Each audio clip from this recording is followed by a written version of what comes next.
Hello, my name is Karina, and this is my perfume map. Today, I've picked out 10 challenging fragrances that I enjoy. And when I'm thinking of challenging fragrances, I'm picking out things that I think a lot of people find hard to wear because maybe it's too intense or has like a muskiness that's hard to wrap their minds around, like civet, or it has very extreme opinions on Fragrantica. So a lot of the really challenging fragrances will have so many positive reviews where people write almost an essay about how much they love a fragrance, or they'll just say, this is terrible, it stinks. So I tried to kind of pick out some of those that I have in my collection that I enjoy wearing. And I also just want to say right off the bat that there is no like actual civet or deer musk or anything in any of these fragrances. So any of these like challenging notes these days, they're making them another way. So I just want you to know that if you smell civet in a modern fragrance, you're not actually smelling like an animal product. So I mean, that kind of helps me enjoy it more, just knowing that like it's not the real deal. Anyway, I'm going to go in not any particular order. I'll just give you 10 and kind of tell you what I think and why I think people think they're challenging and something like that. As far as recommending these fragrances, I would say that if you like any of these fragrances that I'm showing, then yes, I recommend them to you, because I know that you might have tastes that are open to these more challenging notes. If you've never smelled any of these fragrances, I am not necessarily recommending them. You might want to try out one and see what you think, and just see if you're into this more challenging, category, I guess, of fragrances. I mean, these are not your modern gourmands meant to smell like super pretty and good and realistic to a dessert or even a certain flower. These are wild kind of fantasy fragrances. Okay, so let's get started. The first one a lot of people know, and maybe you've heard about this. This is Bal A Versailles, and this is a very strong, musky, animalic, civety, incense smelling fragrance. I think it came out in the 70s, if I'm right, and I believe the perfumer is Jean Despereaux. Again, my pronunciation comes from reading, not necessarily from hearing, so if I say it wrong, it's because I read it, I didn't hear it. Really quite similar to Ciara by Revlon. If you know or like Ciara by Revlon, I think you would like that. I mean, it's hard. I like this one so much that it's hard for me to even say it's challenging. But there is like that saliva-like musk. And what I mean by that is like licked skin. There's like a saliva note in the beginning that's really intensely human or animalic smelling. But it's such a pretty sweet musk at the same time, and incensey.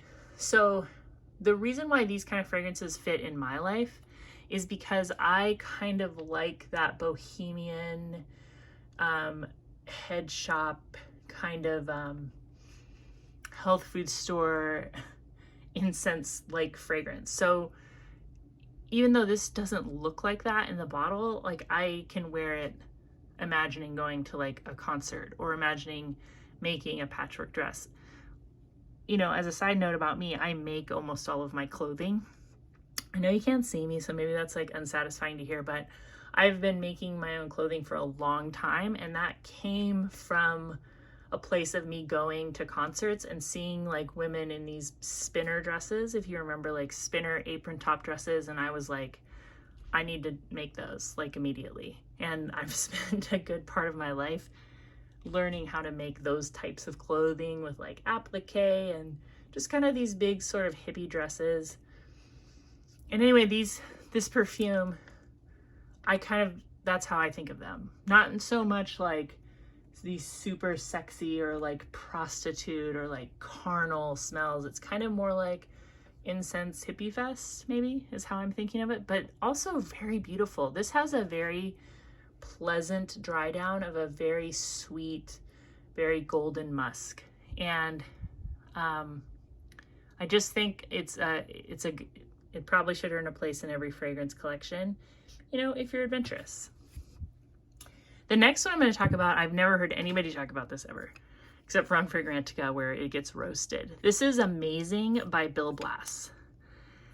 This fragrance is challenging because I think the word amazing, I think amazing as a name was an interesting choice. I feel like this could have been called like weird, you know. What it smells like to me is a print shop. It smells like Kinko's. If you ever, you know, when we all first started using the internet and you'd have to write a paper and you'd have to go to Kinko's and it was open 24 hours and like, it's kind of like the punk rock kids who worked there. At least this is how it was in the Bay Area where I grew up. There's just like a printer ink paper smell. I mean, I feel like if this was released today, it might be really popular as kind of a your skin but better fragrance. But yeah, it has like a white and yellow floral, aldehydic, like a paper smell, but there's like a sweet, some sort of spice in the very dry down. It smells great, actually, wearing out in the world. The initial spray is pretty weird, but when I'm out wearing this, I feel like I smell very, very fresh. And on Fragrantica, a commenter said, hey, I actually worked on this fragrance with Blass, and this was supposed to be a modern white linen. And what I think is interesting about that is I love white linen. On my Fragrantica page, like I list that as my signature scent, even though I don't have a signature scent, because it's my favorite. It's such a beautiful, floral, fresh, good life fragrance. And so I thought that was really interesting that I just happened to pick this up, and that's what they said. And this is about $10 for a full bottle. Oh, I took everything out of the box today because I had a request that I do that. So tell me what you think. Is this better out of the box, not seeing the box? I have them all right next to me. And I should mention that this is probably about $50 if you buy this full-size bottle. And this is a EDT, and this is pretty modern. I think I got this from Forever Luxe. Okay, my next one is Passion by Elizabeth Taylor. Now, you know I like Elizabeth Taylor fragrances. This was actually one of the first ones that I purchased. And I think I just bought it for nostalgia reasons. Not that I wore this or had this. Oh my gosh. But because I remember smelling this in a department store. And also, I think I bought it because people say that this reminds them of Poison by Dior. I do not get that. And I don't own Poison by Dior, but I remember smelling Poison by Dior in the 80s, like, and just thinking, whoa, this is so sweet and strong. This is like the ultimate soapy fragrance, in my opinion. Oh, and there's incense, and there's leather, and there's honey, and there's tuberose. There is a long list of fragrance. I love this though. I think this smells super classy. And this is going to be kind of a weird story, but I was giving a person that I did not know a tour of something. I'm just kind of trying to be candid, right? And it was a man, a very kind of stylish, hip-looking man. And I couldn't bring myself to ask him, but I'm almost certain he was wearing Elizabeth Taylor Passion, and he smelled fantastic. Have you tried this fragrance? It's about $20. You can get this on Amazon. I also see this at Marshall's and stuff.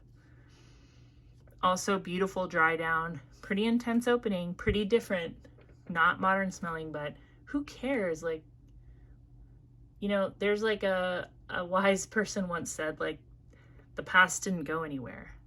You know what I mean? Like, it's still right here. The next one I just talked about recently. This is White Diamonds, also by Elizabeth Taylor. Maybe an updated version. I don't know. Actually, I don't even know. No, Passion definitely came out first, right?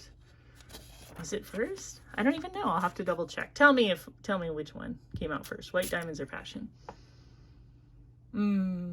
Such a nice sandalwood, old school sandalwood, like woody, aldehydic, white floors, like a dry smelling fragrance. Not sweet, just clean and dry. Really nice. I've talked about this previously, so I won't go on and on, but this is another challenging one that I wear, I like. What about you?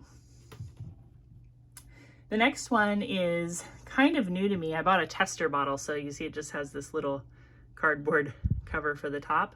And this is Cabochard Gris. This is a Chypre fragrance. I have quite a few Chypres here, I believe, because I think Chypres are challenging to the modern audience, and maybe they always have been. This one is very leathery and dry. It's like a green leather. You must love leather to like this one. The perfumer behind this is Bernard Chant, you tell me. I have several of his creations and I am a big fan of them. Lauren by Ralph Lauren, he did Beautiful by Estée Lauder, I think with Sophia Grossman. Like, I feel like there's a Sophia Grossman, Bernard Chant era, and I'm here for all of them. I love them. And this one, yeah, it's a very green, I would just say green leather and florals is what it smells like. Definitely smells classy to me. I've worn this out and I feel like people maybe are having a weird reaction to it. Like this is not what you smell every day out in the world at the grocery store, unless you shop where I shop. But yeah, this is about $15 a bottle. You can see this was a tester. So I think I paid $14. And I think I got it from probably Perfume Empire. I buy a lot of testers from them. Okay, the next one I have, oh, this is an indie fragrance, and I have mentioned this before. This is During the Rain by Solstice Scents. This is a pure, muddy rain, wet concrete fragrance and nothing more. This is just a pure petrichor rain scent. This is definitely going to be challenging for anybody. It has its fans. I'm a fan. I mostly like to wear it to sleep, but I also like to combine it with floral fragrances, like particularly rose. I don't know why I don't smell more floral petrichor scents. I feel like it goes together really well, and I feel like, you know, there's bright, sunny, like sun beating down on floral smells, and then there's like wet florals in the rain or in a rainforest, and I feel like this note makes that smell come to life. But this is about I think these are like $20, like a 5 ml. I don't think they're actually oil. I think they are perfume. It could be an oil. You have to read their website. So since Solstice Scents is closed right now, they close every year in the late winter, and then she'll open sometime again in the spring, and she'll probably have this during the spring release. I think this is a spring one for her, for that company, Solstice Scents During the Rain. If you really want to understand petrichor, like, I can't think of a better example. The next one I have is kind of new to me too. This is Choc by Pierre Cardin. This is Choc de Cardin. This is definitely a Chypre. It's also very inexpensive, $15. And if I'm comparing this one to Cabochard, this one is way greener. Oh, I really like it. My son says this smells like the bus. And he also said it kind of smells like the RV show. Like, if you ever gone to an RV show and you're smelling all these new RVs, it does kind of have that like new RV or like bus smell. But it's a Chypre. It's a very green fragrance that is sort of light, except for in the base there is oak moss and civet.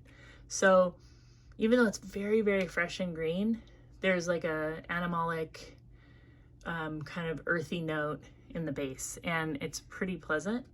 It's not super long lasting, but I really enjoy it.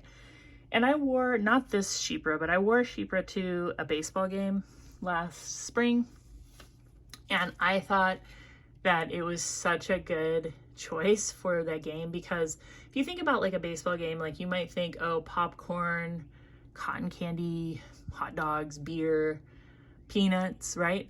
But like there's also the sod, the clay, baseball diamond, sweaty athletes, and this one smells more like that. Like this is kind of the, you're on the field at the baseball game. And I just felt like it went really, really nicely with like all the smells of the concessions and the party atmosphere, you know, up in the bleachers. So, and again, I think this was like $11, $12. It's been around, I think, since the 70s, if I'm not mixing these up. Gets really good reviews on Fragrantica. Really green without being a green shampoo. Really interesting. The next one is Youth Dew, and there's plenty of people who like Youth Dew. There's also plenty of people who just are really like, no, Youth Dew. So this bottle here, I got in a lot on Shop Goodwill. Very, very musky, very opium-like, with way more citrus. That's what I get. I don't see anything controversial about this, unless you just really can't stand musky fragrances. Yeah, and I have another little, this came in another lot. It's just a smaller bottle. This one I think might be older, because I don't smell, oh, maybe I do. I feel like there's less citrus in this one, and sometimes citrus notes are the first thing to go. So this was like a little, let's see. Yeah, you do. Do you wear it? Did you know somebody who wears it? Do you like it? Are you brave enough to wear this now, even though it smells kind of vintage? Nice musk though. Okay, Bill Blass Nude. Another Bill Blass. I think Bill Blass makes some pretty wild fragrances. And I think I used to wear a pair of Bill Blass men's pants, like khakis, but that's my only experience with Bill Blass. I've heard people describe this as smelling like pee. I smell the rosemary and the narcissus and the oak moss, and I think it's awesome. This smells so good out in the world. It kind of reminds me of the inside of a leather handbag. I don't know if you know that smell, but like there's a hairbrush like in the handbag, and it's a very leathery smell, and maybe the rosemary is kind of reminding me of like a pack of gum that's been in there for a while. But there's not that many fragrances with rosemary in it, and I really, really like the rosemary in here. And this is a Sophia Grossman creation, so you know I'm all in. Again, pretty darn inexpensive. I want to say $10 to $15. You can have this one. There's a couple other ones in this line, like one called Hot, one called Black, and I keep putting those in my cart and just not buying them, but I will someday. And the last one I have for you today is by Ted Lapidus, Roomba. This was Balenciaga Roomba, and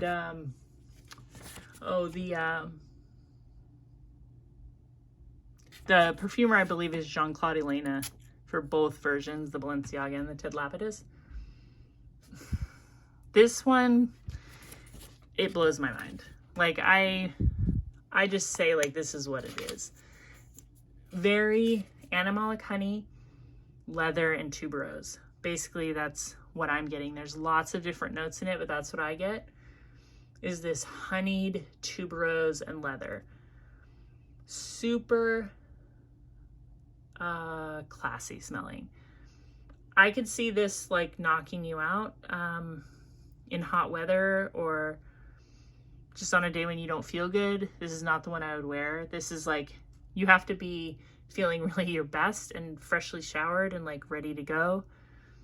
This is not like a casual fragrance at all to me, but it's so pretty. The honey is exactly right. Like it's animalic, but it's also sweet. And I think it's the tuberose, that bubblegummy kind of dry cleanery tuberose with the honey. It's great. And I know I paid $17 for this.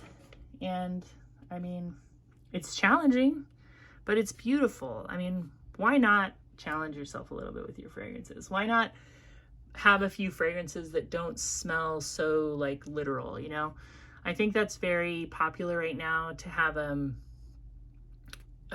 fragrance called chocolate cake that smells like chocolate cake, and when you wear it you smell like chocolate cake. Like, you know, it's all good, but I am definitely more into the enchanting, what am I smelling, where am I fragrances, and all of these have that quality, and they're all pretty inexpensive other than Bal A Versailles. And I think that you should try one if you've never tried any, or if you've tried any of these and you were like, yes, there is something great about those, then I recommend all of these to you to try at any time and have a good time. And tell me, have you tried Blass Amazing? Are you one of those people? Because it's quiet out there. It's quiet out there in the Blass Amazing world. It's about $9. All right, guys, ladies and gentlemen, and my friends who leave so many nice comments and questioning comments and have subscribed to me. I really appreciate it, and I will talk to you soon. Bye-bye.